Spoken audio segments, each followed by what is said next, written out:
It's truly uncanny how the woman staring back from the bathroom mirror has aged, or perhaps simply transformed. When did those deep-set wrinkles around my eyes etch themselves so profoundly? And my once vibrant chestnut hair, now a stark, uncompromising gray. 68. A number that used to feel light years away when I was immersed in the poetic rhythms of Shakespeare and the sharp wit of Jane Austen with my students. My name is Beatrice Miller, and I poured 37 years of my life into teaching English literature at Seaside College, nestled in a charming coastal town where the crisp scent of salt air mingled with the rich aroma of coffee from bustling cafes, punctuated by the cheerful ring of bicycle bells as students hurried to class. Now, 5 years into retirement, those vibrant sounds are merely echoes in my memory. I complete my morning rituals, a practiced routine, and descend to the first floor of my modest yet cozy home. Every object here whispers a story, a testament to a life lived. The countless books my beloved husband, Edward, and I lovingly collected over our shared years. The vintage poster from our very first date at the theater. Photographs of our son, Frederick, frozen in time at various stages of his young life. Edward, my anchor, passed away from a sudden heart attack when Frederick was just 14. I recall that day with chilling clarity, as if it were yesterday. The disorienting call from the hospital, the crushing numbness that followed, and the stark confusion in my son's eyes as I struggled to explain that his father would never return. After the funeral, a silent vow settled deep within me. I would do everything in my power to ensure Frederick received the finest education, to grant him every opportunity Edward and I had meticulously planned. I toiled tirelessly, taking on extra courses, immersing myself in additional research projects, scrimping and saving every penny to afford him a prestigious private school, and then a distinguished university. Frederick was always a bright boy, inheriting his father's sharp, analytical mind and my meticulous attention to detail. Business school, a master's in finance, then a coveted position at a major investment firm. I swelled with pride at each of his achievements. And then Olivia entered the picture. A jarring phone call shatters my reverie. I flinch, gazing at the caller ID. Speak of the devil, or rather, the devil's bride. Good morning, Beatrice. Her voice is syrupy sweet, but I've long since learned to detect the artificial notes, the carefully constructed facade. How are you feeling today? Fine, thank you, Olivia, I reply, my tone deliberately neutral. I'm glad to hear it. Frederick asked me to check if you've received all the documents from your cousin's attorney. We're just worried you might be cheated out of the inheritance. You know how many scammers there are these days, especially with elderly people. There it is. It's only been 3 days since my cousin's funeral, and they're already circling like vultures around her inheritance. Imogen was a renowned artist in certain circles, though we weren't particularly close during her lifetime. She preferred the vibrant art scenes of Paris and New York to our quiet shoreline town. Yet, we shared a mutual respect, and to everyone's utter astonishment, including my own, she bequeathed to me not only a significant collection of her captivating artwork, but also a very substantial sum of money. It's all right, Olivia. Mr. Henderson is very competent, I respond, striving to conceal my rising irritation. I already have the documents, and all the funds have been transferred to my account. A brief, telling pause. I can practically visualize her pursing her lips, calculating her next move. Wonderful. Frederick will be so happy. By the way, he wanted to talk to you about possibly investing the money. He has several very promising projects. And your money could generate an excellent return instead of just sitting in an account. My money, not an inheritance, not funds, but my money. As if its only inherent value lies in its potential to generate more for my son. Thank you for your concern, but I already have plans for this money, I state firmly. Really? A steely edge creeps into her voice, sharper than I've ever heard. And what are they, if you don't mind me asking? I take a deep, fortifying breath. I've been rehearsing this conversation in my mind for days, mentally preparing for this moment. I plan to purchase and renovate a grand Victorian house on Maple Street and transform it into a small cultural center, an exhibition space for Imogen's captivating work, literary evenings, perhaps even small educational programs for local children. The silence on the other end of the line is so profoundly eloquent that I can almost hear Olivia's meticulously constructed plans crumbling into dust. Beatrice, she finally says, her voice laced with feigned concern, are you sure this is wise at your age, taking on such a project? Restoration and organization are an enormous undertaking. And then what will happen to the house when, Wouldn't it be better to leave your legacy to your family? By family, she means not me, not even my grandchildren, but unequivocally herself and Frederick. 17 years of marriage, and I am still nothing more than a potential resource to her. I feel wonderful, Olivia, and I fully intend to live long enough to see this project come to fruition. As for the future, everything will be meticulously spelled out in my will. I hear her sharp intake of breath. Of course, she says quickly, abruptly shifting tactics. We're just worried about you. By the way, we'd like to invite you to dinner on Friday at a lovely new restaurant on the waterfront. We need to have a serious talk about the future. The whole family. The whole family. That translates to an entire evening of insidious, passive-aggressive remarks from Olivia, Frederick's unsettling, silent agreement with his wife's every pronouncement, and condescending, pitying glances from my grandchildren. Eleanor and Theodore are inherently wonderful children, but the pervasive influence of their parents, especially their mother, has rendered them cold and distant towards me. Okay, I agree, I concede, already knowing I'll regret it. What time? 6:30. The restaurant is called the Azure Coast. We've booked a table for 6. For 6? I ask, genuinely surprised. Yes. My colleague from the law firm and his wife will be there too. They're very keen to meet you. Splendid. Witnesses for whatever elaborate scheme she's concocting. Olivia never acts without a hidden agenda. See you then, Olivia, I say, abruptly ending the conversation. Hanging up the phone, a familiar tension coils in my temples. Every interaction with my daughter-in-law leaves me feeling utterly drained, mentally exhausted. I glance at the clock. It's nearly 11. I have an appointment with a real estate agent at noon to view that Victorian house. As I leave the house, I notice the neighbor's grandson, a boy of about 10, meticulously tinkering with his bicycle. I'm instantly transported back to Frederick at that age, just as intensely focused when he was fixing something. What truly changed him?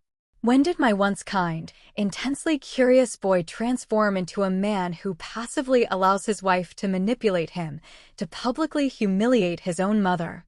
The house on Maple Street is undeniably impressive, even in its current state of disrepair. It's a grand 3-story Victorian mansion, complete with a charming turret, a sweeping veranda, and exquisite stained glass windows that hint at its former glory. The agent, Mr. Davies, is visibly nervous as he guides me through the dilapidated rooms. Mrs. Miller, I must admit, this place requires extensive repairs. The roof is leaking. There are significant issues with the wiring, not to mention the plumbing. I see potential, not problems, Mr. Davies, I interject, cutting him off. High ceilings, beautifully proportioned rooms, original wood paneling. This house possesses a unique soul. But the cost of restoration could easily exceed the value of the house itself, he cautions, his brow furrowed with concern. I realize that money isn't the primary factor in this endeavor. This house is absolutely perfect for the cultural center I envision. Mr. Davies looks utterly puzzled. It's probably not often that a 68-year-old widow embarks on such an ambitious, seemingly impractical project. If you're absolutely sure, I think we can begin drafting the contract next week. On my drive home, an unusual surge of energy courses through me. For the first time in what feels like an eternity, I have a project that is entirely my own, something completely divorced from teaching or family obligations. Something that will be wholly and unequivocally mine.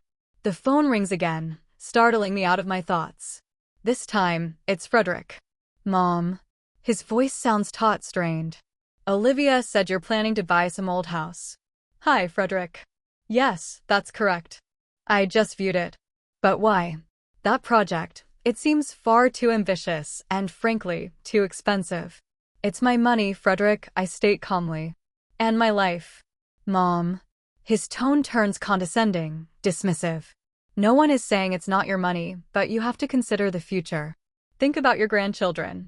Oh, I am thinking about the future, I reply, my voice unwavering. About the legacy I wish to leave behind. The cultural center will serve the community for many years to come. Olivia says it's just a whim, that you're. He stammers, visibly struggling to articulate his wife's thinly veiled accusations that you're trying to prove you still have some control. There it is. Not his words, but he's voicing them as usual, echoing his wife's calculated thoughts. Tell Olivia I'd be delighted to discuss this over dinner on Friday, I say, striving to maintain a calm facade. Now, if you'll excuse me, I have a meeting with the interior designer. It's a lie, of course, but I desperately need to end this conversation. Okay, he reluctantly agrees. See you Friday. That evening, I sit on the porch, leafing through old photo albums, each image a poignant memory. Here's Frederick at 5 years old, meticulously building a sandcastle on the beach. Here he is at 12, beaming as he receives an award at a science fair.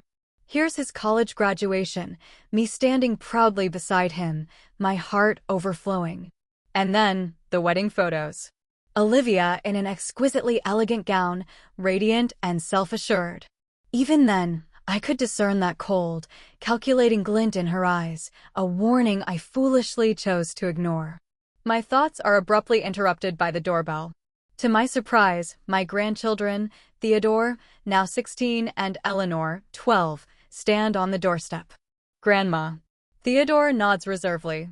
He's tall for his age, with Edward's serious, thoughtful eyes. Mom asked me to give you an invitation to dinner. She forgot to mention that it's a restaurant with a dress code. There it is. A subtle jab, a passive-aggressive suggestion that my usual attire might not be presentable enough for their elite circle. Thanks, Theo. I offer a small smile. Would you like to come in for a minute? Eleanor exchanges a quick glance with her brother. She possesses Olivia's dark hair, but my piercing green eyes. We don't have much time, she says, her tone undoubtedly a carefully copied imitation of her mother's. Our driver is waiting. Of course, I nod, trying to conceal my disappointment. See you Friday. By the way, Theodore adds, already halfway to the waiting car, Mom said you received some kind of inheritance and now you want to spend it on an old house. Is that true? Yes, I'm planning to create a cultural center, I reply, closely observing their reactions. Sounds boring, Eleanor shrugs, clearly uninterested. What will be there? Theodore asks unexpectedly, a flicker of genuine curiosity in his voice.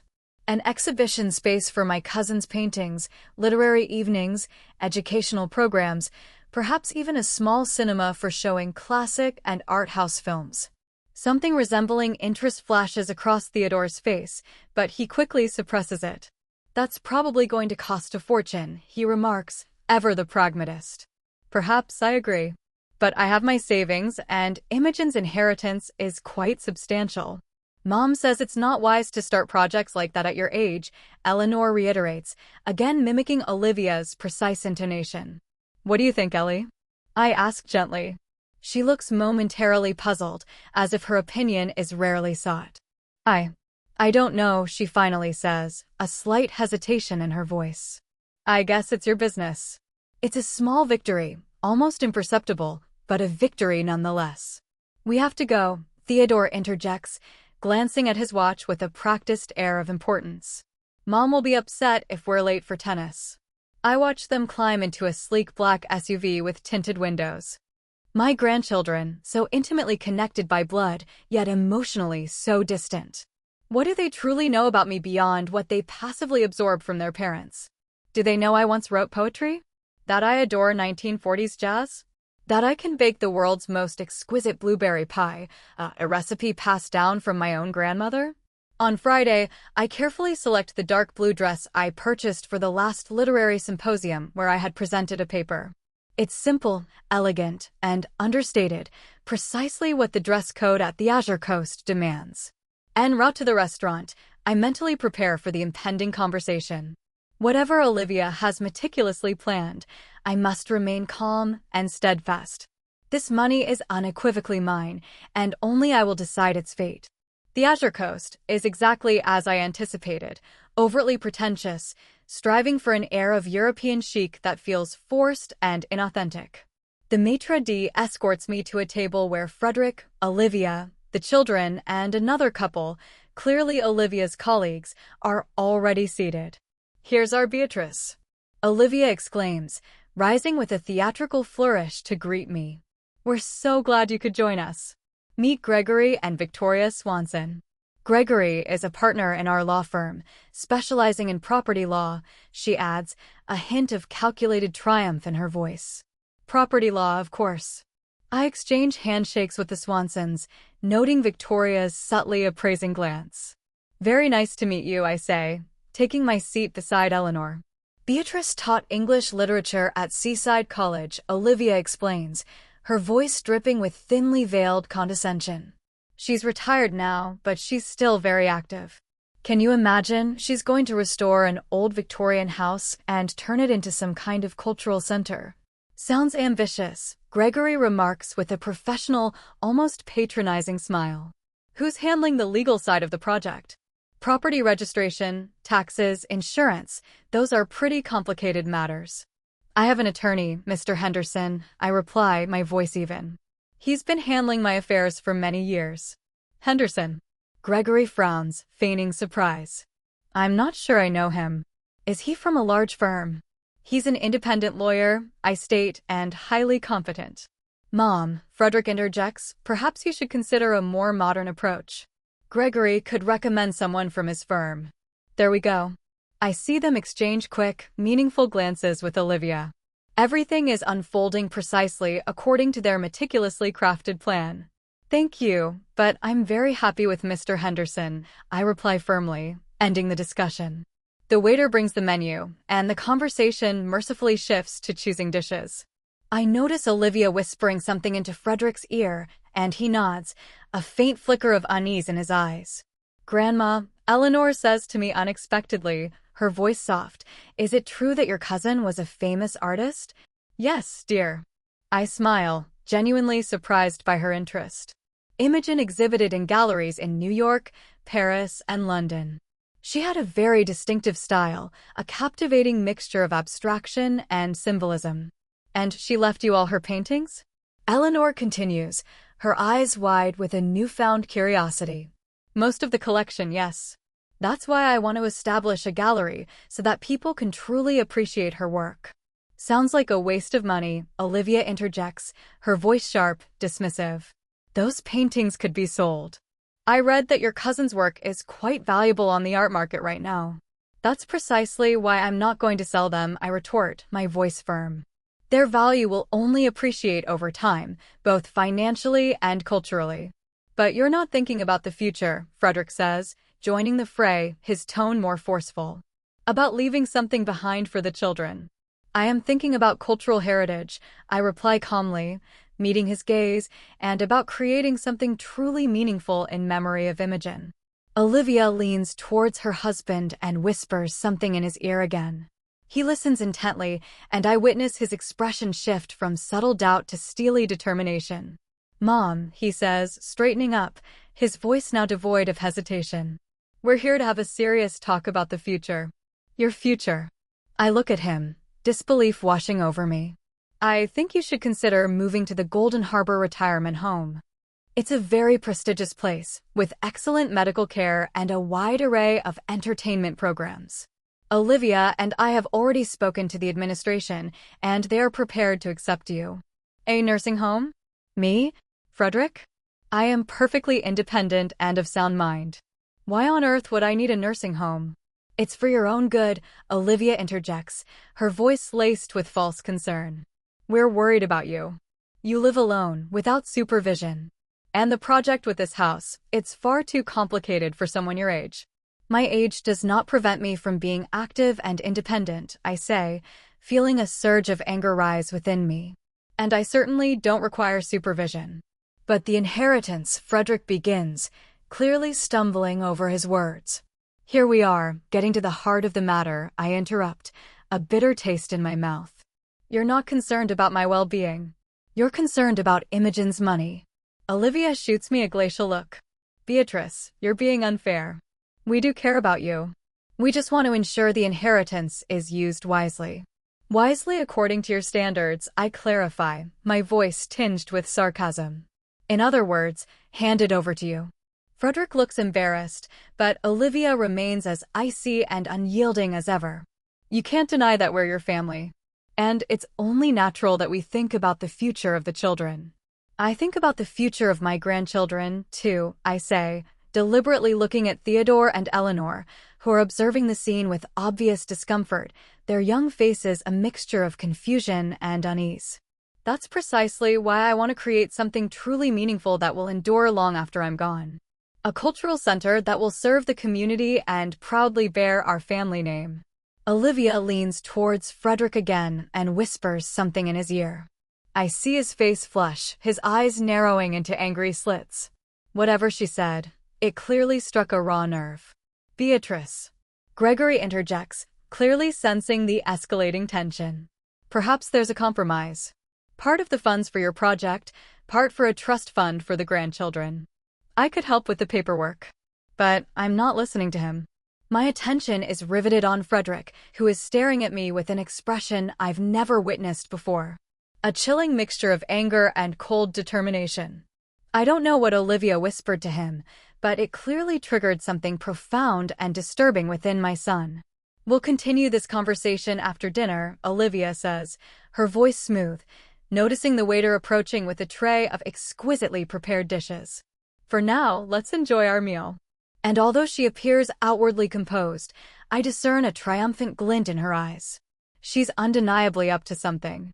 And judging by the unnerving look on Frederick's face, it's not going to be good. I gaze at the artfully arranged appetizers the waiter has just placed before us.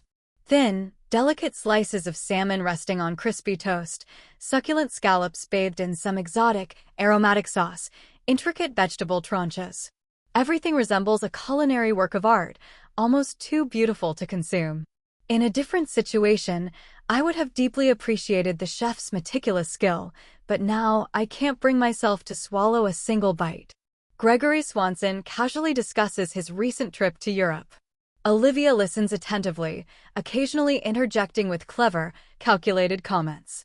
Frederick silently studies the wine list, his gaze periodically darting to me, then quickly away. The grandchildren are engrossed in their phones, oblivious to the simmering tension. Beatrice. Olivia suddenly addresses me, interrupting Victoria's rambling story about Parisian art galleries. We haven't properly congratulated you on your inheritance. It's truly wonderful that Imogen appreciated your family connection. Her words carry a subtle, insidious hint that I don't truly deserve this inheritance, that the connection between my cousin and me was merely a formal, superficial one. Imogen and I appreciated each other, I reply calmly, my voice steady.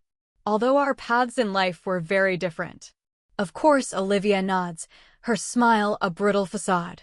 She lived such a bohemian life. Travel, exhibitions, numerous romances. And you devoted yourself to your academic career and raising your son. Such contrasting approaches to life. I hear the thinly veiled comparison, an implicit judgment that clearly does not favor me. In her carefully constructed narrative, Imogen's life appears vibrant and full, while mine seems dull, limited, almost insignificant. Everyone chooses their own path, I say, my voice firm, and finds value in it. Of course, Olivia quickly agrees, her saccharine tone grating.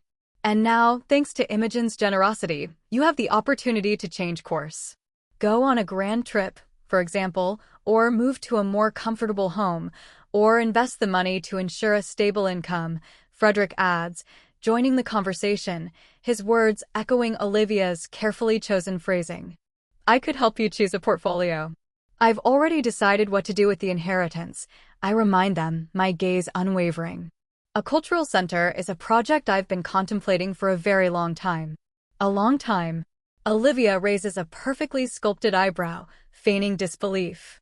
But Imogen passed away just last week.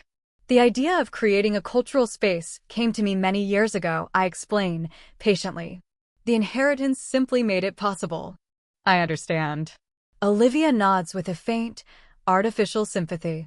The desire to leave some kind of mark. At your age, it's quite natural. Again, The insidious emphasis on my age, as if 68 is the brink of infirmity, almost a death sentence. It's not just about the legacy, I say, my voice gaining strength.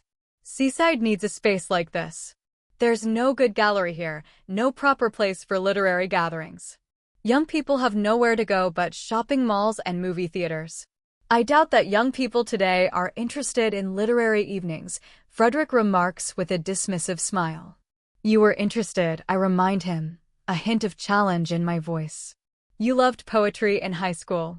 I see Olivia cast a quick, meaningful glance at her husband, and he flushes slightly, caught off guard. That was a long time ago, he dismisses, waving a hand dismissively. Different times, different interests. Literature never goes out of style, I counter.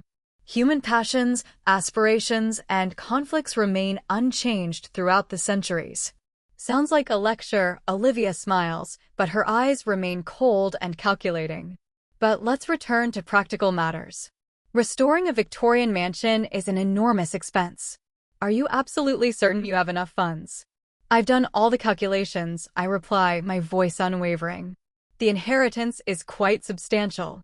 And yet, she insists, her voice laced with thinly veiled skepticism, perhaps it's worth considering alternatives. For example, renting a more modern space, or collaborating with existing organizations.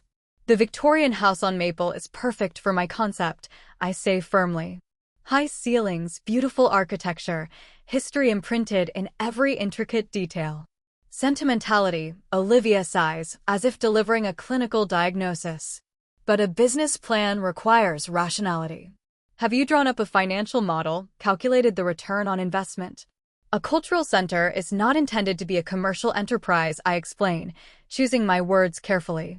It's a contribution to the city's community life, an investment in its soul. So, you plan to spend your entire inheritance without any financial return? Olivia looks almost genuinely shocked, her facade momentarily cracking. That's hardly the wisest decision.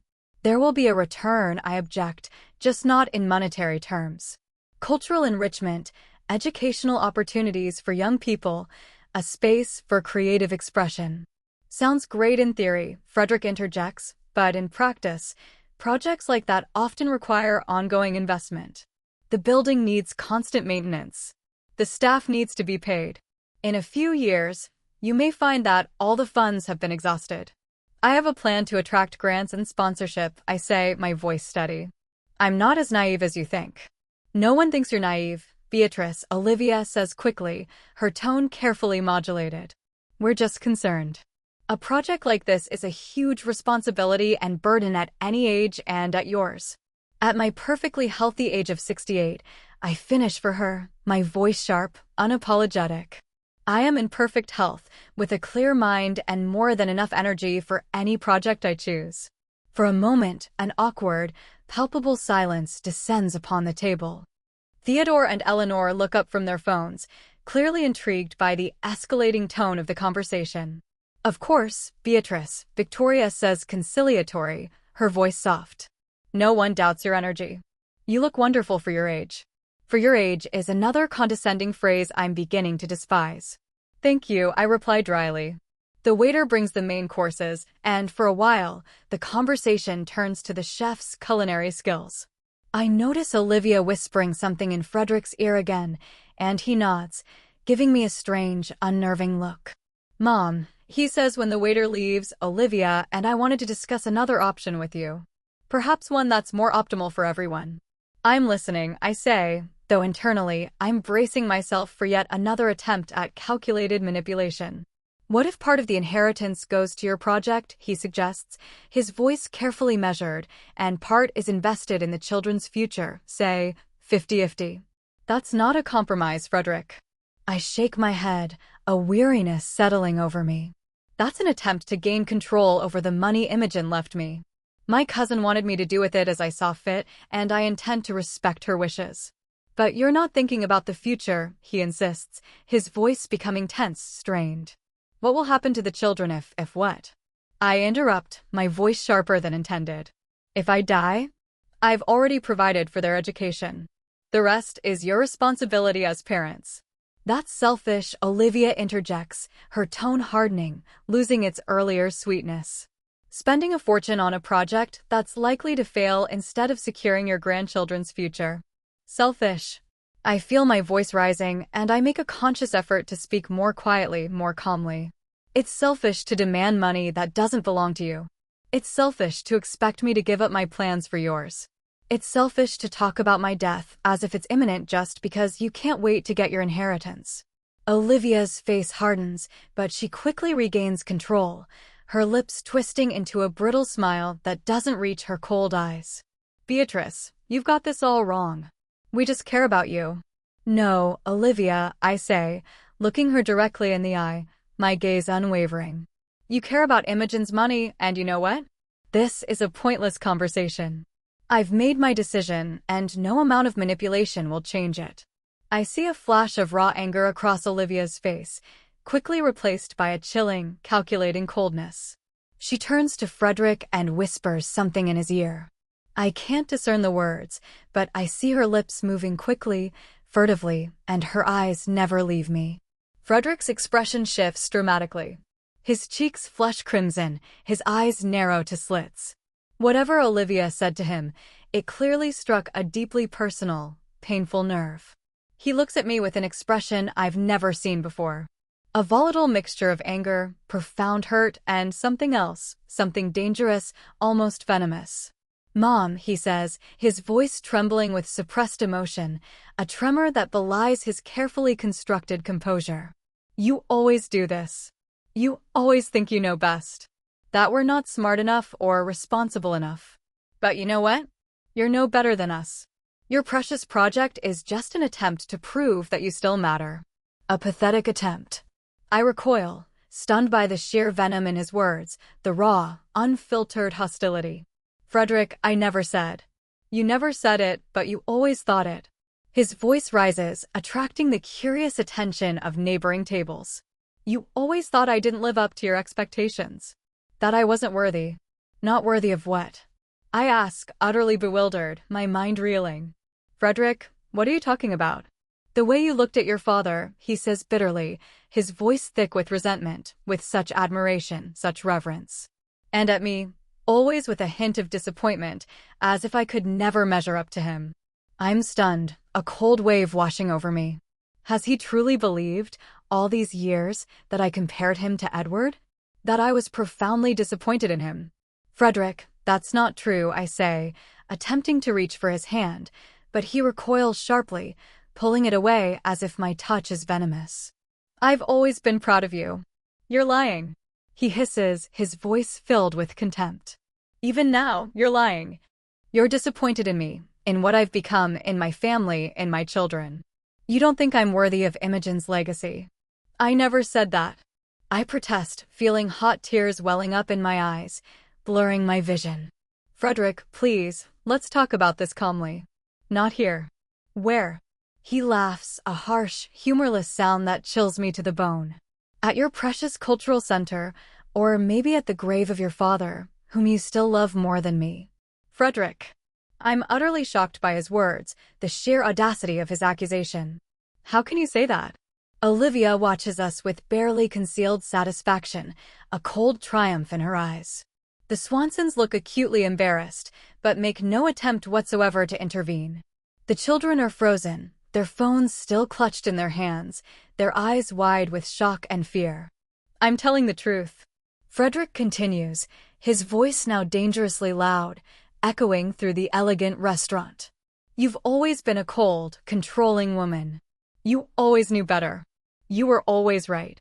And now you want to spend money that should belong to our family on some meaningless project just to prove that you still matter, that you're still in control." I look at my son, and I hardly recognize him. Where did my kind, sensitive boy go? How did he transform into this angry, resentful stranger? "I love you, Frederick," I say quietly, my voice trembling despite my efforts to control it. "I always have, and I always will. But I won't let you talk to me like that. And I won't let you or Olivia tell me how to spend my money." Olivia leans towards Frederick again, whispering something in his ear. I see his face darken, his eyes narrowing to angry slits. Whatever she said, it's like the last straw, pushing him beyond all control. You, he begins, his voice trembling with unbridled rage. You. And then it happens, faster than I can possibly react. Frederick rises abruptly from his seat, his hand shoots up, and I feel a sharp, sickening blow to my face. Pain explodes on my cheekbone, a searing fire and bright stars flash before my eyes. I lose my balance, my chair scraping loudly as I fall backward onto the hard, unforgiving floor of the restaurant. The world seems to freeze for a moment, suspended in a horrifying tableau. I lie there, stunned by the pain and the sheer, overwhelming shock. An instantaneous, deafening silence descends around us, followed by an explosion of horrified whispers and gasps. Someone is screaming. Someone is frantically calling for the manager. I vaguely hear Eleanor's small, terrified cry. Slowly, painfully, I raise my head, my vision blurred. I see Olivia's face. She doesn't look shocked. On the contrary, I see a chilling, cold satisfaction in her eyes, quickly, expertly replaced by an expression of theatrical concern when she registers the horrified glances of other patrons. Frederick stands frozen, his hand still raised, suspended in the air. His face reflects a chaotic mixture of emotions, shock, raw horror, and the dawning, terrible realization of what he has just done. Grandma. Eleanor rushes towards me, her face contorted with fear and distress. Mom, Frederick whispers, as if only now comprehending the enormity of his action. I didn't mean to. I don't know what came over me. I look at my son, the man to whom I devoted everything, my youth, my dreams, my boundless love. And in that shattering moment, something precious inside me dies, irrevocably. The taxi pulls up outside my house, its headlights cutting through the growing dusk. I sit motionless in the back seat, unable to compel myself to move, to break free from the numbing shock. The driver clears his throat, a polite cough. "We're here, ma'am." His voice, though gentle, snaps me abruptly out of my stupor. I mechanically retrieve my wallet, pay the fare, and step out onto the familiar pavement. The keys slip from my trembling fingers as I try to unlock the front door, a simple task now impossibly difficult. Finally, I manage to coax the lock open and step into the dark, silent hallway.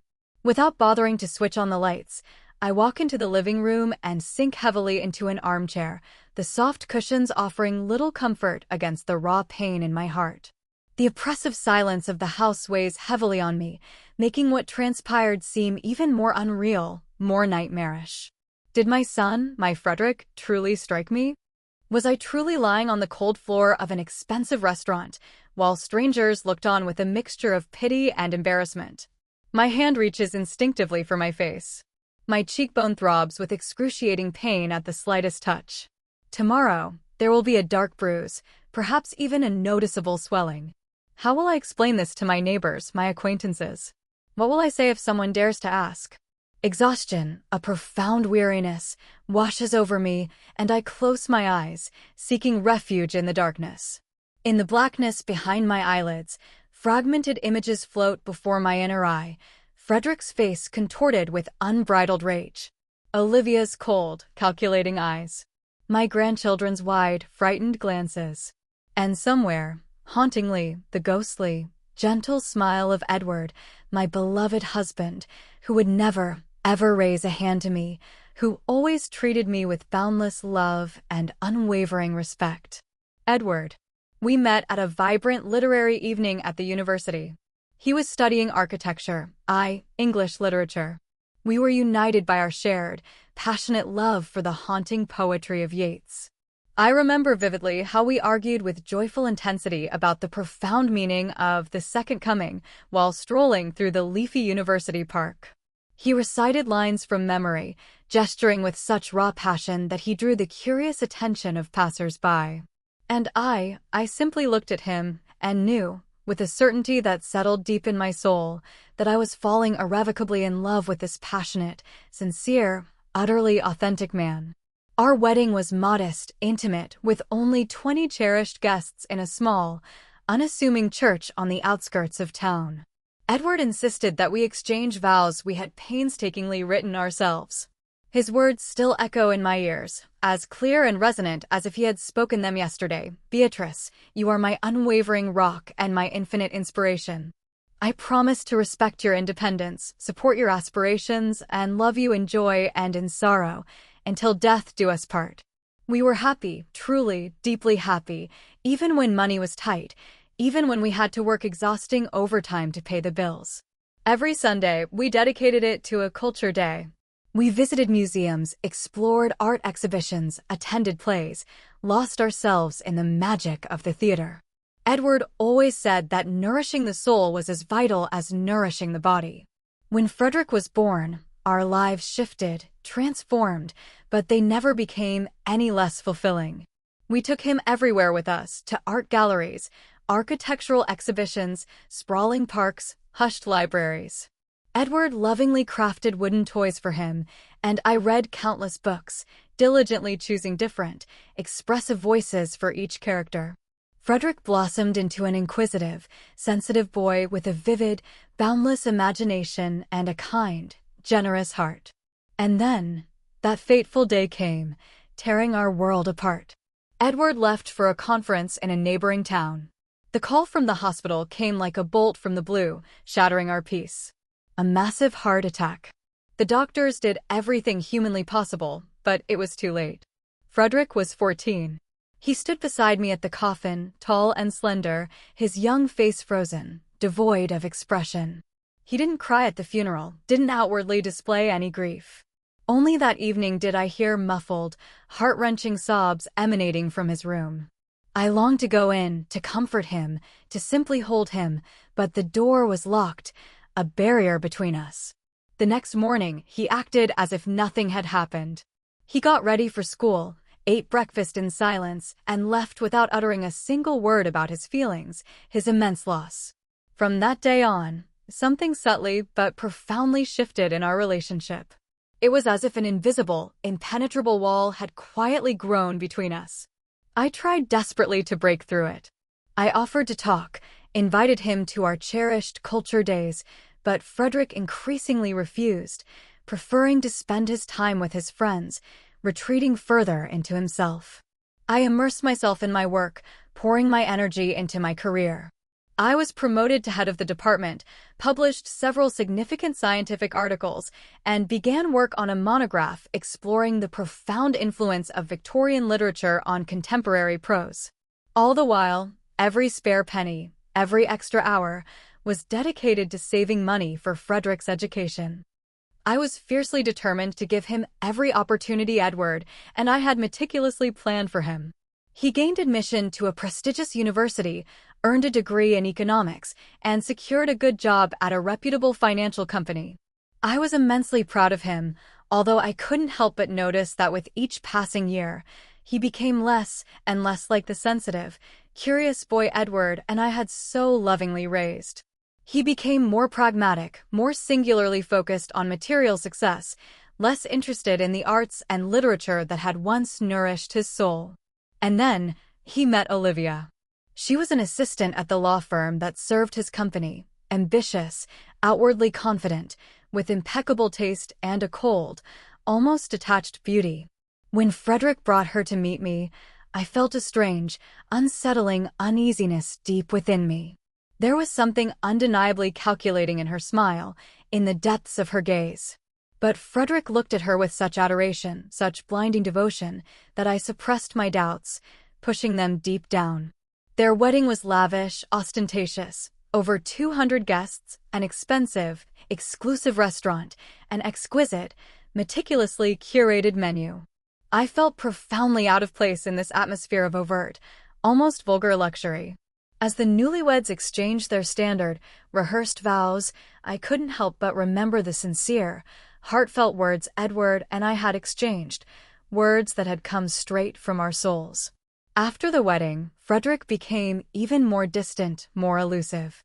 Our meetings devolved into formal, obligatory dinners on holidays, where Olivia dominated every conversation and Frederick silently, almost robotically, agreed with her every word, her every opinion. I watched, helpless, as she gradually isolated him from his former friends, from his cherished hobbies, from everything that didn't neatly fit into her meticulously crafted idea of a successful life. When our grandchildren were born, first Theodore, then Eleanor, I desperately hoped it would bring us closer again, bridge the growing chasm between us. I eagerly offered to help with the children, longed to spend time with them, to pass on to them what I had once imparted to Frederick. But Olivia invariably found reasons to limit our contact. The children have activities. They need to study for tests. We have other plans. I established a trust fund to meticulously cover their education. It was the only tangible thing I could do to try and secure their future, to offer them some protection. Olivia accepted it with a cold, almost entitled gratitude, as if it were her unquestionable due. And Frederick? Frederick didn't even try to object as she systematically pushed me out of their family life, slowly, subtly, yet inexorably. And now this. A brutal slap in the face, a physical manifestation of the emotional abuse I had silently endured for years, accepting it, rationalizing it, all to maintain the fragile illusion of a family. The doorbell's insistent chime snaps me abruptly out of my bitter memories, jolting me back to the painful present. I don't move, hoping the uninvited guest will simply go away, but the bell rings again, insistently, almost demandingly. Beatrice, I know you're home. Please open the door. I recognized the voice instantly. Teresa Chapman, my esteemed colleague from the department, and perhaps the only person I can truly call a genuine friend. We met 30 years ago when she first joined the college, and we've remained steadfastly in touch ever since, even after my retirement. I struggled to rise from my armchair, every muscle in my body aching, protesting. I walked slowly to the door, my mind frantically scrambling for a plausible explanation for the blossoming bruise on my face. But when I finally open the door and see Teresa's deeply worried face, all my carefully constructed excuses vanish into thin air. My God, Beatrice, she gasps, her eyes widening as she takes in the sight of my cheek. What happened? It's nothing, I try to brush it off, forcing a weak smile. I just fell. Don't lie to me, she says firmly, walking into the house without waiting for an invitation. I've known you for 30 years. That doesn't look like a fall. She switches on the light in the living room, and I flinch at the sudden, harsh brightness. Teresa stares intently at my cheek, her face hardening, her eyes blazing with protective anger. Who did this? She asks bluntly, her voice low and dangerous. And don't even think about saying no one. This is clearly a bruise. I sink back into the armchair, suddenly feeling that I can no longer keep this agonizing secret buried deep inside. Frederick, I say quietly, the name feeling foreign, alien on my tongue. My son. He hit me today during dinner at a restaurant. Teresa freezes, her eyes widening in profound shock. Frederick? But why? What happened? And then, I tell her everything, every painful detail, about Imogen's inheritance, about my plans for the cultural center, about Olivia's insidious manipulation, about how she whispered something utterly venomous, into Frederick's ear just before he completely lost control. Teresa listens in silent, rapt attention, only shaking her head occasionally, her expression one of growing disbelief and profound sadness. When I finish, she gets up and walks to the kitchen. I hear her opening the refrigerator, searching for something. You don't have any ice, she says, returning, her voice practical, efficient. I'll make a cold compress with frozen vegetables. It'll help reduce the swelling. She wraps a bag of frozen peas in a clean towel and gently presses it against my aching cheek. The cold touch is both painfully sharp and strangely soothing. Hold it there for 15 minutes, she instructs. In the meantime, let's talk about what you're going to do next. Do I? I ask, confused. What do you mean? I mean, your son committed an assault, Beatrice, she says bluntly, her gaze unwavering. That's a crime. You could press charges. I shake my head, a weariness settling deep in my bones. No, Teresa, I'm not going to do that. Why not? Because he's your son. That's no excuse for violence. I know, I sigh, the admission tasting bitter. It's just, the trial, the publicity, all of it. I don't want to go through that, and I certainly don't want to put Theo and Ellie through it. Teresa looks at me for a long moment, her expression unreadable, then nods slowly. I understand, but you have to do something. You can't just pretend nothing happened. I'm not going to, I say, and there's a newfound determination in my voice that surprises even me. I'm cutting ties with Frederick and Olivia completely. Are you serious? Teresa looks genuinely surprised, her eyebrows shooting up. Are you absolutely sure? Absolutely. My voice is firm, unwavering. I've turned a blind eye to their manipulation and neglect for far too long. For years, I've made excuses for Frederick's behavior, convincing myself that he's merely under his wife's insidious influence. But today, he made a choice. He chose to strike his mother, and there must be consequences for that choice. Teresa nods slowly, a look of profound respect appearing on her face. I'm glad to hear that, Beatrice. It's about time. It won't be easy, I admit, the honesty heavy on my tongue. They're my only family. No, Teresa says firmly, her voice resolute. Family isn't just blood. Family is people who love and respect you, who support you, not humiliate you, who rejoice in your successes, not try to control your decisions. Her words sink deep into my consciousness, resonating with a truth I had long suppressed. How many years have I clung desperately to the illusion of family ties, stubbornly ignoring the undeniable fact that I haven't had a real family for a very long time? Ever since Olivia insidiously entered Frederick's life, she has methodically destroyed our relationship, expertly turning my son into her puppet and me into an inconvenient, disposable obstacle to her complete control. You're right, I say, lowering the compress from my cheek, the cold radiating through me. But my grandchildren. You can try to maintain a relationship with them directly, Teresa suggests, her voice gentle, encouraging. They're old enough to understand what's going on, especially after today. I remember Eleanor's small, frightened face as she ran out of the restaurant after me. Shock, raw anxiety, confusion, and something else, something I couldn't quite identify at the time. Perhaps understanding, the dawning realization that something profoundly wrong was unfolding before her young eyes. Perhaps, I agree, a flicker of hope. But Olivia will do everything in her power to prevent that. You underestimate yourself, Beatrice, Teresa says with a gentle, reassuring smile. You've always been a strong woman. Remember how fiercely you fought to get female authors included in the literature program? How bravely you defended your dissertation in front of a committee of old conservatives. How you managed to raise your son on your own while simultaneously building a remarkable academic career. I smile faintly, remembering those challenging, triumphant times, a fleeting warmth spreading through me. Yes, I was strong once upon a time. That strength is still in you, Teresa continues, as if reading my very thoughts. You just let Olivia and Frederick convince you that you're weak, dependent, in desperate need of their guidance and control. You're probably right, I sigh, the admission a quiet pain. I was so terrified of losing my connection with my son that I was willing to put up with almost anything. But today something truly broke, something irreparable. And that's for the best, Teresa says firmly, her voice unwavering.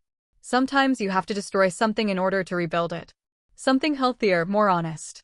She gets up and walks to the kitchen. I hear the familiar sound of the kettle boiling. A few minutes later, she returns with 2 steaming cups of fragrant tea. Here, she says, handing me one. Chamomile with honey. It'll help you calm down. I take the cup, feeling the comforting warmth penetrate the delicate porcelain and seep into my cold fingers. Thank you, Teresa, I say, my voice thick with emotion. For everything. For coming, for listening. Don't thank me. She waves a dismissive hand. That's what friends are for. By the way, how did you know I was home? Did something happen? Teresa takes a sip of tea and looks at me over the rim of the cup, her gaze knowing. Victoria Swanson called me. We're in the same book club. She was very upset about what happened. She said Frederick hit you and you left the restaurant alone. I decided to check if you were okay. Oh, Victoria. I nod, remembering the lawyer's wife. She looked shocked, like everyone else there, except Olivia. What do you mean? Olivia didn't look surprised or upset. More like satisfied, as if everything was going precisely according to her malicious plan. Teresa frowns, a deep furrow appearing between her brows. Do you think she provoked Frederick on purpose? I'm sure she did, I say firmly, the conviction chilling me. She whispered something in his ear right before he lost control. Something that made him absolutely furious. But what could have caused such an extreme reaction? What could she possibly have said? I shake my head, a deep weariness settling over me. I don't know. Something very personal, very painful. Maybe something to do with Edward. Frederick was yelling something about me loving his father more than him. That I always looked at him with disappointment, comparing him to Edward. That's not true, Teresa objects instantly, her voice indignant. You always spoke of Frederick with such profound pride, such boundless love. I know, I sigh, a bitter taste in my mouth. But apparently, he felt differently. Or maybe Olivia convinced him of that during their years of marriage. We sit in comfortable silence, sipping our tea. Outside, it's completely dark, with only the distant streetlights casting a dim, ethereal glow on the deserted street. What are you going to do about the cultural center? Teresa asks after a long, companionable pause. I'll continue working on the project, I reply without a moment's hesitation, the thought bringing a quiet strength. Tomorrow, I'm meeting with a real estate agent to sign a preliminary contract for the house. Then I'll need to find a talented architect for the restoration project, an interior designer. Sounds wonderful. Teresa smiles warmly. I've always maintained that Seaside desperately needs a good cultural space. Have you decided which of Imogen's works will be exhibited? Most of her later works, from the Sea Transformation series, I explain. They're abstract paintings, profoundly inspired by the ocean. They're incredibly expressive, with deep symbolic undertones. They'll look magnificent in a house on the coast. Teresa nods, her eyes sparkling with interest. What about the literary program? We dive into a detailed discussion of the project's intricacies, and I feel the enthusiasm that was so brutally dampened by the conflict with my son gradually, exhilaratingly, returning. Talking about the cultural center, its vast potential, what it can bring to the community, I feel like I'm experiencing a new lease on life, a profound sense of purpose. When Teresa finally prepares to leave, it's almost midnight. She insists that I continue applying the cold compress to my cheek and promises to stop by first thing tomorrow morning.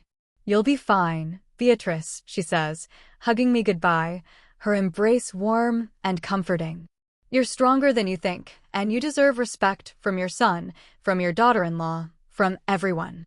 True love doesn't require enduring humiliation and abuse, even if it comes from your own children. After she leaves, I stand at the window for a long time, gazing out at Seaside at night. The city lights reflect off the dark, shimmering waters of the bay, creating the illusion of a vast, star-studded sky underwater. Edward loved this view. He said that at moments like this, he felt profoundly connected to the entire world, to the past and the future simultaneously. What would you do, Edward? I ask myself, my voice a soft whisper in the silence. What would you do in my place? I can almost hear his voice, calm and confident, echoing in my mind. You know the answer, Beatrice. You always have. And it's true. Deep down, in the quietest part of my soul, I know precisely what I have to do. Break off the toxic relationships that have poisoned my life for years. Focus wholeheartedly on a project that will benefit society and be a worthy, lasting memorial to Imogen. Try to establish direct contact with my grandchildren if they desire it. And, most importantly, begin a new chapter in my life, without manipulation, without humiliation, without the suffocating fear of losing what has, in truth, long been lost. My cheek still aches, a constant, physical reminder of what transpired. But strangely, this physical pain brings with it a profound clarity. It's as if Frederick's blow shattered not only my cheekbone, but also the fragile illusions I had stubbornly cherished for so long. Illusions about family, about my son, about my own role in their lives. I return to my bedroom and slowly, deliberately, prepare for bed. Tomorrow will be a new day, a day when I will begin living a new life, with new goals, with a newfound, clearer understanding of myself and my relationships. And for the first time in a very long time, I feel not fear of the future, but a strange, unexpected relief. It's as if a heavy, crushing burden that I've been carrying for years has finally, mercifully, fallen from my shoulders, allowing me to straighten up, breathe deeply, truly breathe again. The morning sun streams into my kitchen, bathing the room in a warm, golden glow as I prepare my tea. A week has passed since that awful evening at the restaurant. The bruise on my cheek has faded to a yellowish hue, but it's still distinctly visible. I've stopped trying to hide it under layers of foundation. Let people see it. Let them ask questions. I'm not going to keep secrets anymore just to maintain appearances.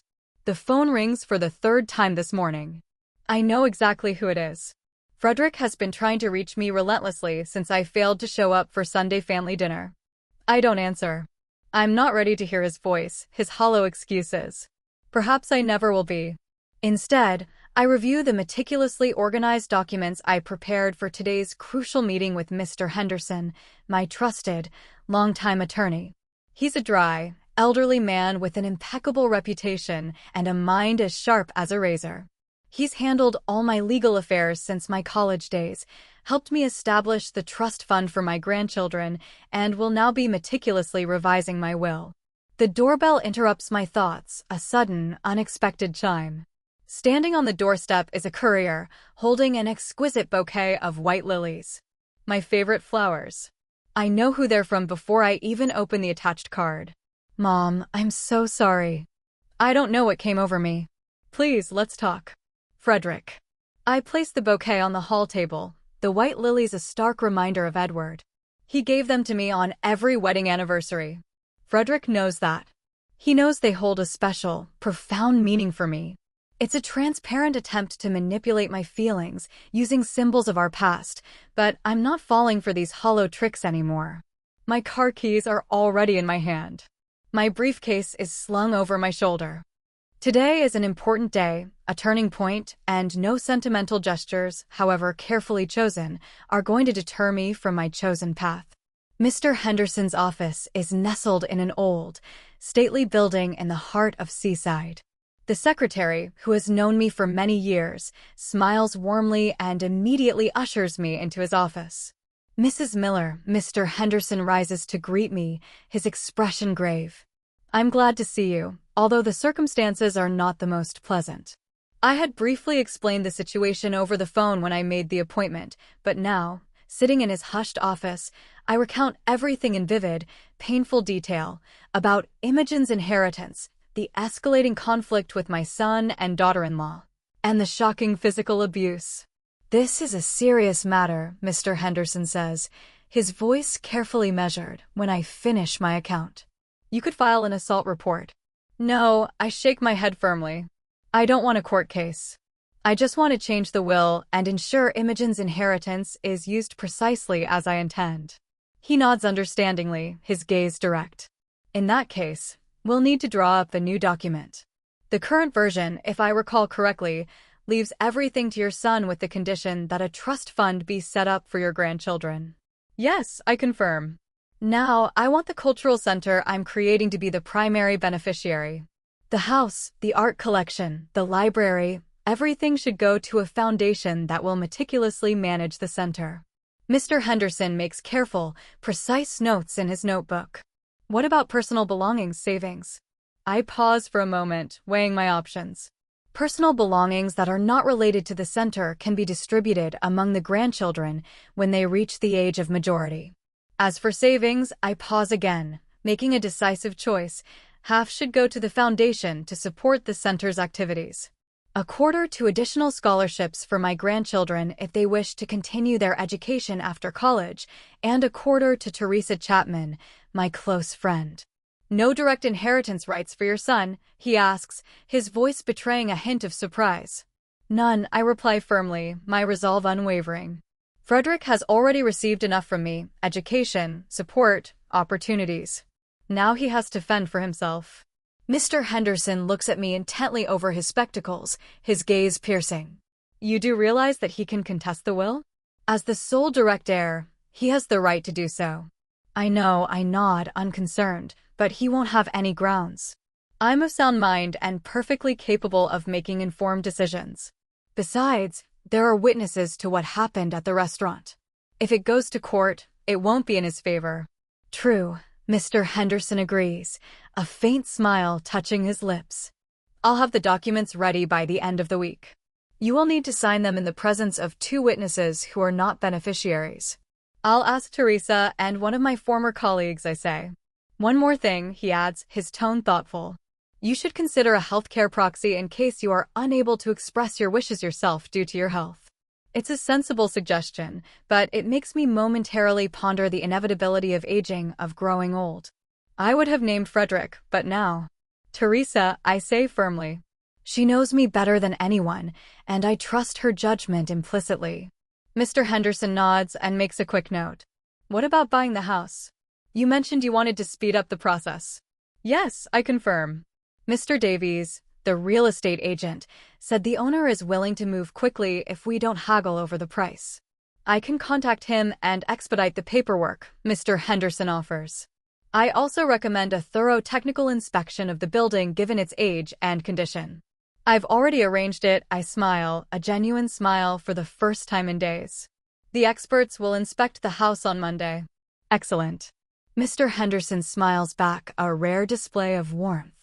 It's nice to see you taking such a thorough, proactive approach. When I leave his office 2 hours later, I feel an incredible lightness, a profound sense of relief. The concrete steps and legal formalities give my decision a tangible weight and a liberating finality, which I find strangely comforting. In the car, I check my phone. 5 missed calls from Frederick, 2 terse messages from Olivia, and 1 from Eleanor. I open only the last one. Grandma, are you okay? I'm worried. Please text me. Her concern touches a raw nerve, a flicker of warmth in my desolate heart. I quickly type a reply. I'm fine, sweetie. Busy with some things. Talk to you soon. I don't read Olivia's messages, knowing instinctively they will be a noxious mixture of fake concern and thinly veiled threats. Instead, I drive to the next stop on my itinerary for today, the bank. I open a new account, separate from all my existing ones. I transfer Imogen's substantial inheritance and a significant portion of my own savings into it. The bank manager, a young woman with a professional, practiced smile, doesn't ask any unnecessary questions, although I notice her gaze lingering on my still visible cheekbone. Leaving the bank, a sudden hunger pang hits me, and I decide to have lunch at a small cafe on the waterfront. Edward and I used to come here often, seeking solace and quiet joy. We would sit at a corner table, discussing books, sharing dreams, and watching the world, a slow parade of passers-by, unfold before us. After his death, I meticulously avoided this place. The memories were simply too raw, too exquisitely painful. But today something, a subtle pull, draws me here. I order a salad and tea, savoring the peaceful view of the bay. It's a clear, sunny day and graceful boats glide across the shimmering water, leaving ephemeral white trails on the cerulean surface. The tranquil beauty of this landscape reminds me why I love Seaside so profoundly. Why I want to leave something meaningful, something enduring here. Lost in my thoughts, I don't immediately notice someone approaching my table. I look up and see Olivia, impeccably dressed, her hair perfectly coiffed, her lips curved into that familiar, cold smile. Beatrice, she says, sitting down across from me without waiting for an invitation, her voice a silken thread. I finally found you. Olivia, I say, unable to hide my surprise, a slight tremor in my voice. How did you know I was here? Seaside is a small town, she shrugs, a dismissive gesture. Victoria Swanson called me and said she saw you coming into this cafe. I make a mental note to be far more careful about appearing in public. The town really is small and rumors, like wildfires, spread quickly. What do you want? I ask bluntly, cutting to the chase. To talk, she replies, still wearing that infuriatingly fake smile. Frederick is beside himself with worry. You didn't answer his calls. You didn't come to Sunday dinner. I think the reasons are obvious, I say, instinctively touching my still tender cheekbone. Olivia feigns surprise, pretending she's only now noticing the bruise. Oh, that's terrible. Frederick has never done that before. He's not that kind of person, Beatrice. Something just broke inside him in that moment. He's genuinely remorseful. So genuinely that he sent you instead of coming himself? I ask, my voice laced with sarcasm. He's afraid you won't want to see him, Olivia explains, her voice carefully modulated. And to be honest, I was worried about that, too. But the situation has to be resolved somehow. For the sake of the children, if not for us. The situation has already been resolved, Olivia, I say calmly, my voice firm and unwavering. I'm breaking up with you and Frederick completely. Her eyes widen slightly, betraying a flicker of genuine shock. She clearly didn't expect this. But that's impossible. We're a family. No. I shake my head, the word a definitive, liberating statement. Family is people who love and respect each other. For years, you manipulated my son, turned him against me, tried to control my decisions and my money. And now he's raised his hand to me. This isn't a family. It's a toxic relationship that I no longer intend to support. Olivia abruptly changes tactics, her face contorting into an expression of exaggerated concern. Beatrice, I understand you're upset, and you have every right to be. But such radical decisions. This is an emotional reaction that could lead to consequences you'll regret later. I've thought this through carefully, I reply, my voice unwavering. And I've already taken concrete steps. The will has been rewritten. Frederick has been disinherited. Imogen's money has been transferred to a separate account that he has no access to. The deal to buy the house will be finalized in the next few days. I see her expression morph from feigned concern to poorly concealed, raw anger. You can't do this, she says, her voice hardening, losing all semblance of its earlier sweetness. Frederick is your only child, your legal heir. He can contest the will. Let him try, I shrug, a newfound confidence surging through me. He has little chance of winning, given the circumstances, and a public trial where the fact of his violence comes to light is unlikely to reflect well on his career or on your carefully cultivated reputation in society. Olivia presses her lips into a thin, angry line, her eyes blazing with fury. You don't understand what you're doing. This decision will hurt not only us, but also the children. The children have nothing to do with our conflict, I say firmly, refusing to be drawn into her emotional blackmail. I have already provided for their education through a trust fund, and the new will provide additional funds for them. But they will receive this money directly, without your control. You have no right to interfere in how we raise our children. Olivia hisses, completely forgetting her carefully constructed role as a caring sister-in-law. I'm not interfering, I reply calmly. I'm just securing their future, and I'm leaving the door open for them to communicate with me if they want to, when they grow up and can make their own decisions. Olivia looks at me with undisguised hatred, her mask completely fallen. You'll regret this, Beatrice. Perhaps, I agree, a faint, almost imperceptible smile touching my lips, but not as much as I would have regretted continuing to endure humiliation and abuse for the sake of an illusion of family. She stands up abruptly, but before she leaves, she leans towards me and says quietly, almost in a chilling whisper, a final poison dart aimed straight at my heart. Do you know what I told Frederick that night? That you always thought he was unworthy of the Miller name? That you told me how disappointed you were in him? How you wished he had followed in his father's footsteps? That Imogen's money is your way of creating a legacy worthy of Edward's name, not Frederick's. I recoil, shocked, the words a brutal blow. That's a lie. I never said that. What does it matter? Olivia smiles coldly, a cruel, triumphant glint in her eyes. He believed it. And he will always believe that his mother thought he was unworthy.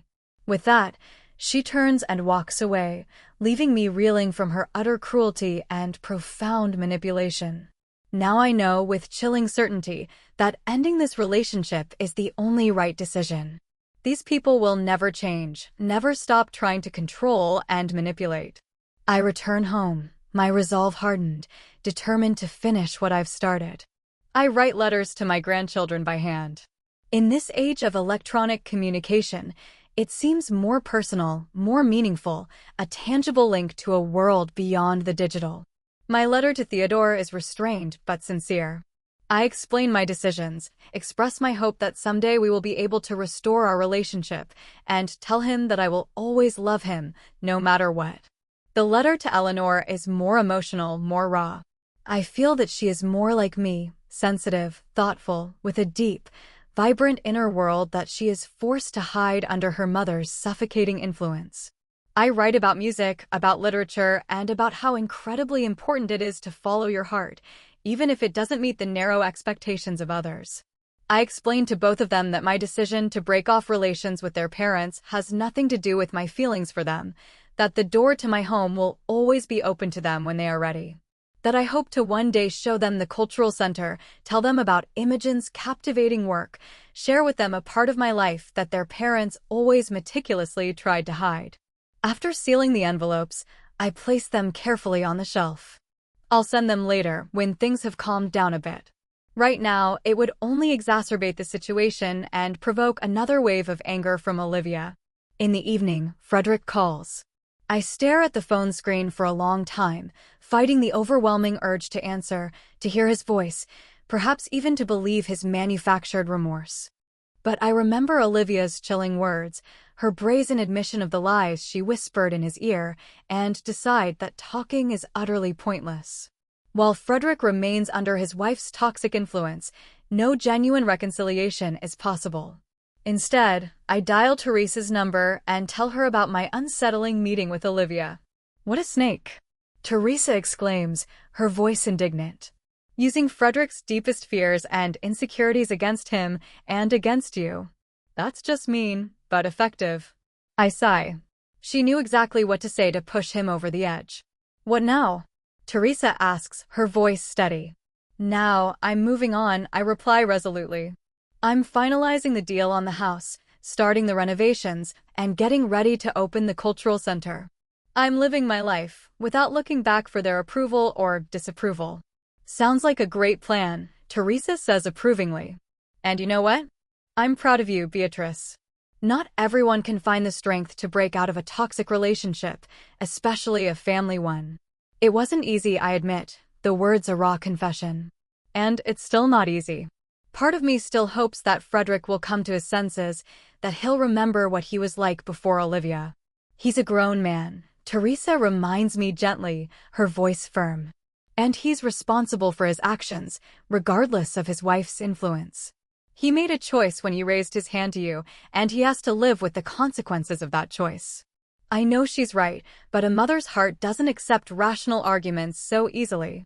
Part of me will always love Frederick, will always remember the little boy with bright, inquisitive eyes and an open heart. But I have to accept that that boy grew up a long time ago and transformed into a man I hardly recognize. The next few days pass in a flurry of purposeful activity.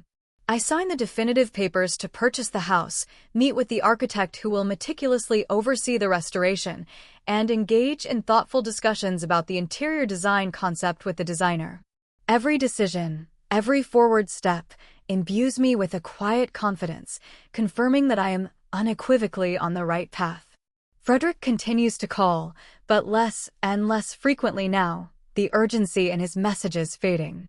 One day, I notice his car parked conspicuously across from my house, a silent vigil, but I don't go out. Let him believe I'm not home. I'm not ready for this meeting, and I'm not sure I ever will be. Instead, I immerse myself completely in the Cultural Center project. I meticulously sort through Imogen's captivating body of work, delve into the rich history of the grand Victorian house that will soon be mine, and meticulously plan literary and educational programs. It consumes all my time and energy, leaving no room for bitter thoughts and lingering regrets. And strangely, the more I invest myself in this meaningful project, the less I define myself through my former roles as Frederick's mother or Theo and Ellie's grandmother. It's as if, with each passing day, I am rediscovering Beatrice Miller.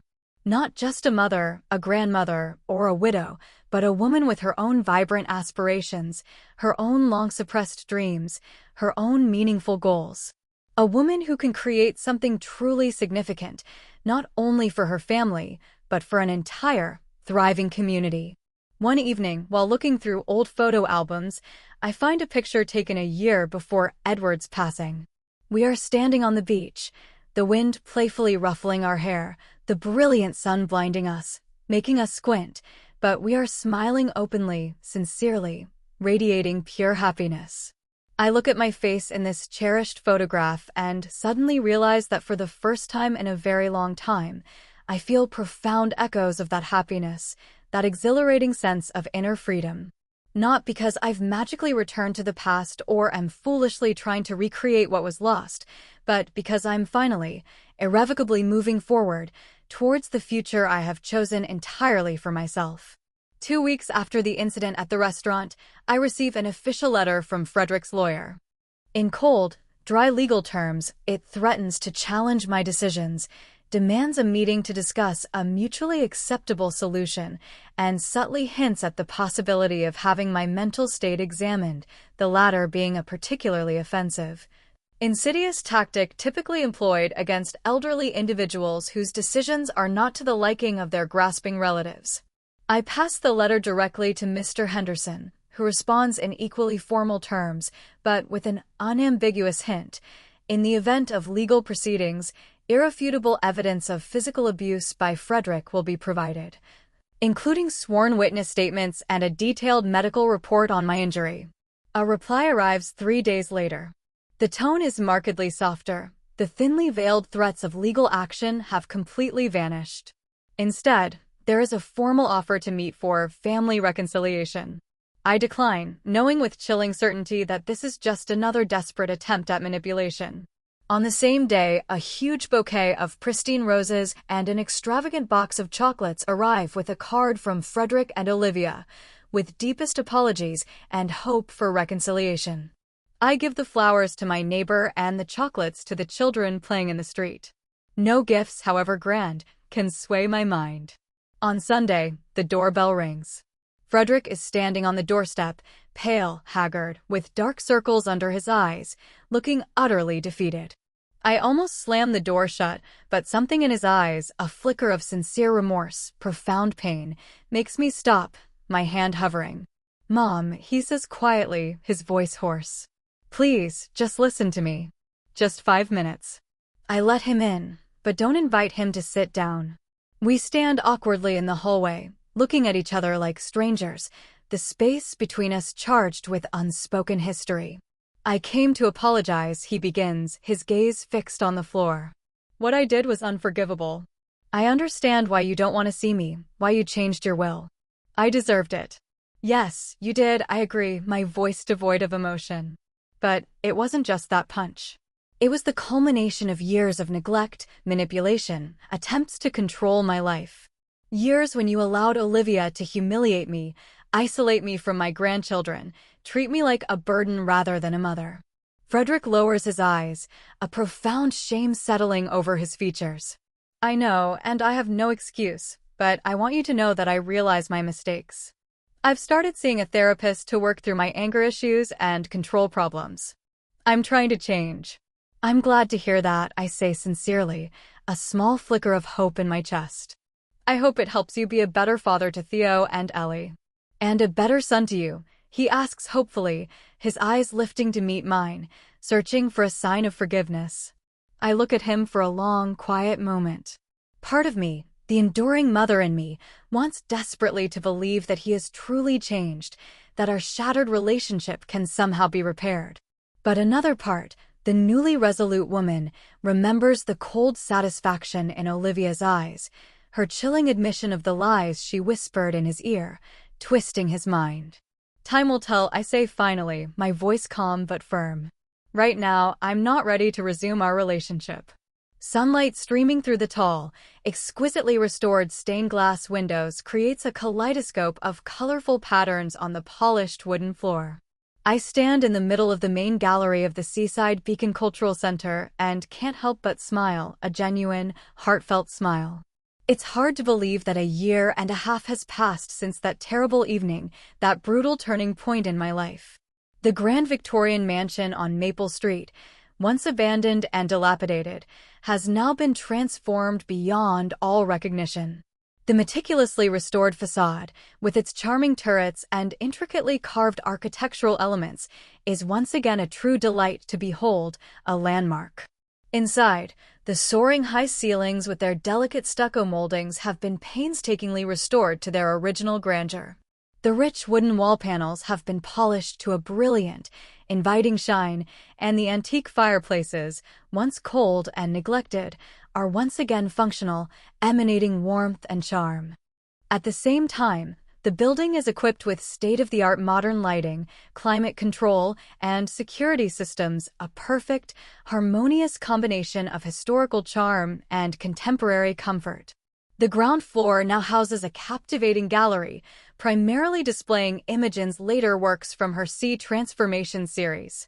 The abstract paintings, profoundly inspired by the rhythmic ebb and flow of the ocean, with their deep, shimmering blue and green tones, blend perfectly with the maritime theme of Seaside. The second floor features a tranquil library and a versatile space for literary gatherings, while the third floor boasts a small lecture hall and several inviting classrooms for engaging educational programs. The center opened 3 months ago, and every day since then has brought new joys, new challenges, and a profound sense of fulfillment. Local residents are showing genuine, enthusiastic interest in the exhibition. Our literary evenings are drawing full houses, and there is already a waiting list for the educational programs catering to children and teenagers. I have hired a small, dedicated staff, a talented gallery director, an efficient administrator, 2 attentive attendants, and passionate teachers for the educational programs. But I still personally oversee most of the organizational work, which I find deeply satisfying, almost exhilarating. For the first time in many years, I feel that I am doing something truly meaningful, not only for myself, but also for the thriving community around me. Beatrice, the high school tour will be here in 15 minutes. Margaret, our administrator, a woman of about 70, peeks into the gallery, her voice cheerful. Are you ready? Yes, of course. I smile, adjusting the collar of my blouse.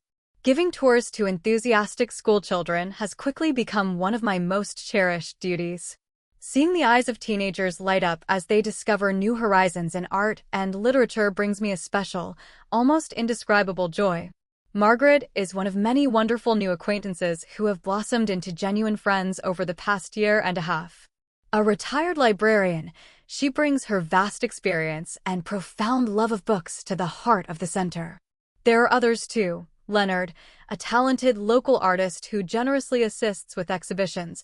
Diana, a former music teacher who passionately organizes captivating musical evenings. Robert, an enthusiastic local historian who delivers fascinating lectures on the rich history of Seaside.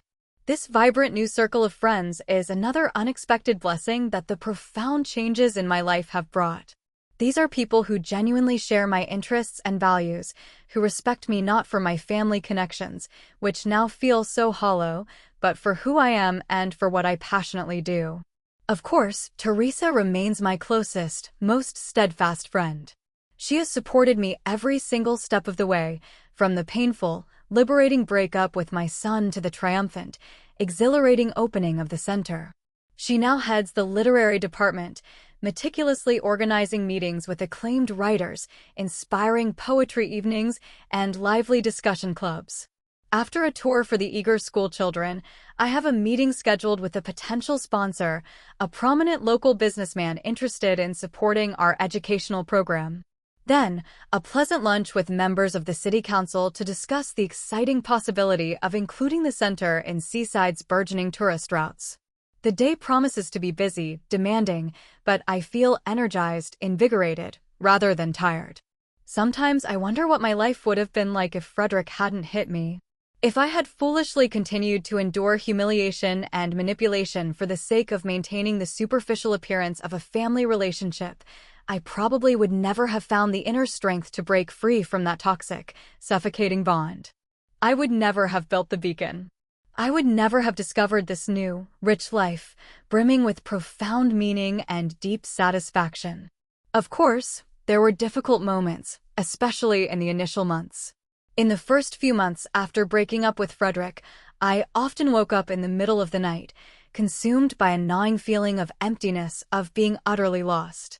The ingrained habit of being a mother, a grandmother, the perceived center of the family, it doesn't simply vanish overnight. There were days when I almost succumbed to the overwhelming urge to call, to apologize, to desperately try to fix things, to somehow mend what seemed irrevocably broken.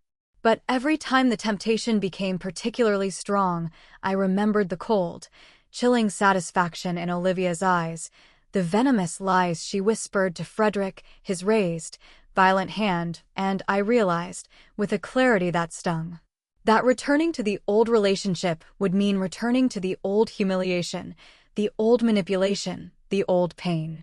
Instead, I focused relentlessly on building a new life. Every meticulously restored element of the Victorian house, every captivating picture hung on the wall, every inspiring literary meeting I attended, each became a tangible brick in the sturdy foundation of this new, fulfilling reality. I hadn't heard from Frederick and Olivia in over a year. After several failed attempts at reconciliation, and I suspect after a sobering consultation with their lawyers about the utter futility of contesting my will, they left me alone. I only learn about what is going on in their lives from mutual acquaintances, and even then, only in bits and pieces, fragmented whispers. The situation with my grandchildren is more complicated, more nuanced. Theodore, who is now 17, has never contacted me directly. According to Victoria Swanson, whose son attends the same prestigious school, he is completely immersed in preparing for admission to a top-tier university, following an ambitious, meticulously planned path that Olivia must have drawn up for him.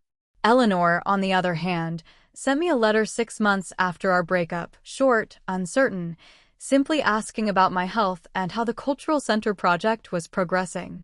I replied with a detailed, heartfelt account of the restoration, attached cherished photos, and warmly invited her to visit whenever she had the opportunity. Since then, we have exchanged several more letters. She writes about school, about music, and sometimes about a book she is currently reading, her voice a quiet, budding presence in my life. She never mentions her parents or her home situation, and I respect these unspoken boundaries, never asking questions that might cause her distress. The school trip is going wonderfully. The teenagers, initially skeptical about boring art, are gradually becoming captivated by the story of Imogen's unconventional path in the world of painting and her daring experiments with techniques and materials. They are particularly impressed by the Underwater Dream series, paintings created using sand, shells, and other evocative marine elements. After the tour, I see the group off and return to my office, located in the mansion's former greenhouse. It is a bright, airy room with panoramic windows overlooking a small, meticulously restored garden that we revived based on faded historical photographs. This is where I usually work with documents, hold quiet meetings, or sometimes just sit with a comforting cup of tea, watching the seasons gracefully change in the garden. Today, there is a substantial stack of applications on my desk from local artists eager to exhibit their work in our gallery. We have decided that in addition to the permanent exhibition of Imogen's profound work, we will organize temporary exhibitions of contemporary artists, primarily local ones. This attracts a new, diverse audience and helps emerging artists gain much-needed recognition. I'm looking through the portfolios, making notes, when there's a soft knock at the door. "Come in," I say without looking up from my papers, fully engrossed. "Grandma." The voice, soft and hesitant, makes me jump, my heart leaping into my throat. I look up, my gaze locking on Eleanor standing tentatively in the doorway. She has changed noticeably in the past year and a half. She has grown taller, transforming from a child into a young woman, a blossoming teenager. Her hair is shorter than I remember, framing a face where a new, mature seriousness now resides in her eyes. "Ellie."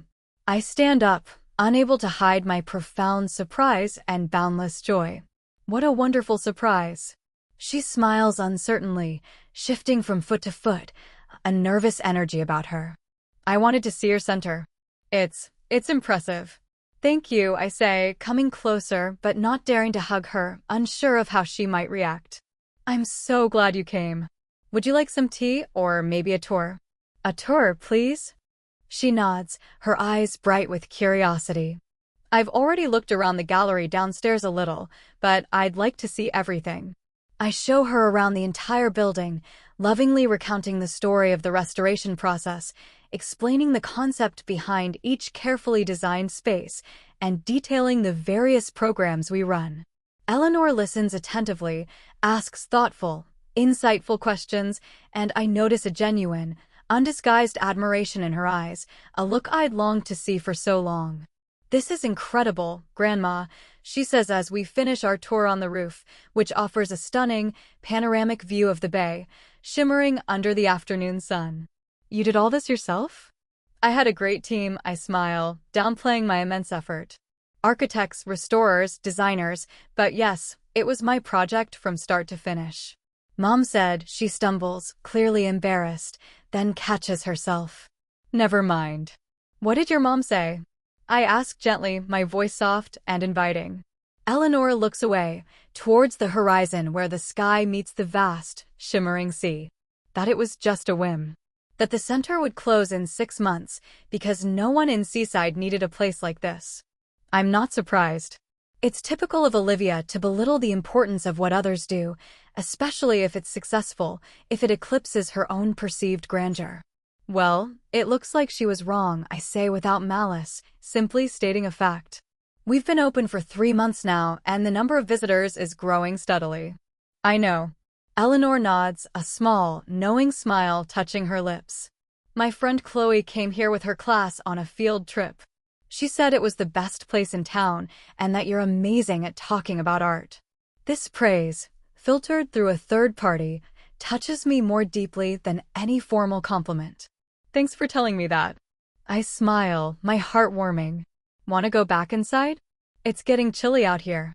We go down to my office where Margaret has already thoughtfully prepared tea and cookies. Eleanor sits down in the armchair by the window, wrapping both hands around her cup as if trying to draw warmth from it. "Do your parents know you're here?" I ask after a pause, my voice gentle, non-judgmental. She shakes her head, her gaze fixed on the garden. "I told them I was going to Chloe's to study for a history test." "I see," I nod, not judging her for the lie, understanding the necessity. "You're taking a risk coming here. If they find out." "I don't care," she says suddenly, with an unexpected, fierce firmness that surprises me. "I'm tired of it all. Of their constant fighting, of my mom controlling my every single move, of your name being banned in our house, as if you've committed some kind of crime." I listen silently, giving her the space, the freedom to unburden herself, to let it all out. "Ever since you stopped talking to each other, everything has gotten worse," she continues, her voice laced with pain. "My parents are always arguing. Dad is often away from home, saying he has a lot of work to do. Mom snaps at me for any reason, especially at me. Theo is always in his room, preparing for college, as if that's the only thing that matters in the world." "I'm so sorry, Ellie," I say sincerely, my heart aching for her. "That must be hard for you." "It's not just the arguments." She looks at me straight in the eye, her young eyes filled with a poignant mixture of pain and fierce determination. "Mom, she started treating me the same way she treated you. She criticizes everything I do, makes fun of my interests, constantly compares me to others. Nothing is ever good enough." This admission hits me right in the heart, a sharp, familiar pain. I was afraid something like this might be happening, but hearing it confirmed by Eleanor herself is something else entirely, a crushing weight of truth. "Like what?" I ask cautiously, my voice soft. "I won second place in a music competition last month," she says, her voice trembling slightly. "I played Chopin. Everyone said it was beautiful, but my mom just said, 'Well, I guess first place was too high a bar for you.'" I nod, understanding all too well this insidious type of cruelty, expertly disguised as constructive criticism. And when I said I wanted to go to music school instead of law school, she made such a fuss. Eleanor sighs, the sound heavy with resignation. She said music was a hobby, not a career. That I'd be playing in subway stations for change if I didn't come to my senses. "What did your father say?" I ask, my gaze unwavering. "Nothing," she says with a bitter, humorless smile. "He never argues with Mom." He just sits there, looking like he's not even there. It's so like Frederick, the way he's become over the years of his suffocating marriage to Olivia, a mere shadow of his former self, a man seemingly devoid of opinions or will of his own. I hate it, Eleanor says suddenly, a raw, powerful anger breaking through her voice, her carefully constructed composure fracturing. I hate how she manipulates everyone, how she makes us feel small and insignificant, how she forced Dad to give you up. Ellie, I say gently, my voice firm yet compassionate. Your father made his own choice. I don't want you to think of him as a victim. He's a grown man, responsible for his own actions. She looks at me for a long moment, then nods, a reluctant acceptance in her eyes. You're right. It's just sometimes I see something in his eyes, longing, regret, especially when Mom starts criticizing me for being too much like Grandma, reading too much, being too into art and music. Being like me isn't the worst thing in the world, I smile, a genuine, warm smile. At least, I hope not. That's the best compliment I've ever received, Eleanor says unexpectedly, and her smile, wide and uninhibited, reminds me poignantly of the joyful little girl I once knew. We talk for another hour, about music, about books, about her burgeoning plans for the future. She genuinely wants to go to conservatory and dreams of becoming a professional pianist. She already has a formidable repertoire, is studying diligently with a good teacher, paid for by the trust fund I quietly set up, and is meticulously preparing for auditions. Grandma, she says before leaving, her voice soft, tentative, can I come here sometimes? Just to hang out, maybe help with something? Of course, sweetie, I reply without hesitation, my heart swelling with warmth. You're always welcome here. And if you want, you can practice the piano in our music room. It's not as nice as yours at home, but it's beautiful. She interrupts, her eyes sparkling. I saw it when you showed me the third floor. And here, I can play what I want, not just what Mom approves of. We agree that she will come on Tuesdays and Thursdays after school, ostensibly for extra lessons in the library. It's not an ideal solution, and I deeply dislike secrets and lies. But I understand that in this fraught situation, Eleanor has no other choice. What if they find out? She asks, standing at the door, a flicker of fear in her eyes. What if my mom forbids me to see you? Then we'll find another way, I reply confidently, my voice firm and reassuring. You're 13 now. In a few years, you'll be able to make your own decisions, regardless of what your parents think. Until then, I'll be here, waiting for you, supporting your dreams, whatever they may be. She hugs me impulsively, a tight, desperate embrace, the first in a very long time. And I feel something warm, something utterly precious, blossom in my heart. Not reconciliation with the past, no, but the palpable possibility of a new future, a new connection based not on suffocating obligations or unrealistic expectations, but on mutual respect and genuine, unconditional love. After Eleanor leaves, I stand at the window for a long time, looking out at the shimmering bay. The sun is sinking toward the horizon, painting the sky and water in breathtaking shades of gold and purple, the very hour that Edward loved to capture in his architectural sketches. The magic hour, as he called it, when everything is subtly transformed, bathed in a special, ethereal light. I think about Frederick, about how he might genuinely regret his choices, about how our relationship tragically unraveled. I think about Olivia, about the profound inner emptiness a person must possess to find satisfaction in deliberately humiliating others. I think about Theodore, stoically following the predetermined path his parents meticulously chose for him, seemingly unaware that other possibilities, other choices exist. But most of all, I think about Eleanor, about her quiet courage, her fierce determination to follow her own dream despite the crushing pressure, about how she found the strength to come here today, risking her mother's formidable wrath. And I realize, with a newfound clarity, that I don't regret anything. Yes, the break with my son was undeniably painful, and that pain will never completely disappear, a constant, dull ache in my heart. But it was a necessary, liberating step, not only for my own profound well-being, but also to show Eleanor that it is possible to break free from toxic relationships, to bravely start a new life, to find happiness despite past traumas and losses. Sometimes the wisest, most courageous choice is to let go of those who consistently hurt you, even if they are family by blood. Not out of revenge or lingering resentment, but out of the profound understanding that some relationships simply cannot be healed, some destructive patterns of behavior cannot be changed from the outside. And that true strength lies not in enduring endless humiliation for the sake of maintaining a false status quo, but in the empowering ability to start over, to build something truly meaningful from the wreckage of shattered expectations. I turn away from the window and notice a folder on the table with documents I was looking through before Eleanor arrived. Applications from artists who want to exhibit their compelling work in our gallery. Among them are several truly talented individuals whose work would look magnificent in our spacious halls. Tomorrow I have a crucial meeting with the City Council about expanding our educational programs, followed by a lively discussion of the Summer Arts Festival with Leonard and Diana. Life goes on, vibrant and full, brimming with new projects, new acquaintances, new, exciting opportunities. And in this new, fulfilling life, there is now a cherished place for Eleanor.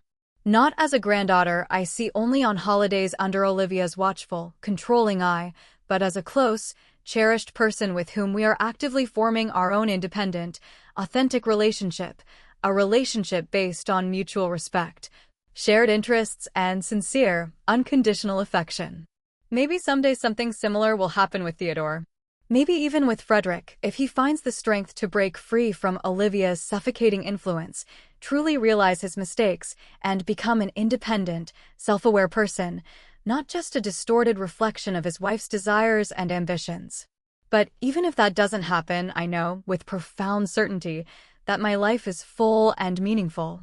That the decisive choice I made a year and a half ago was the right one, despite all the pain it initially caused.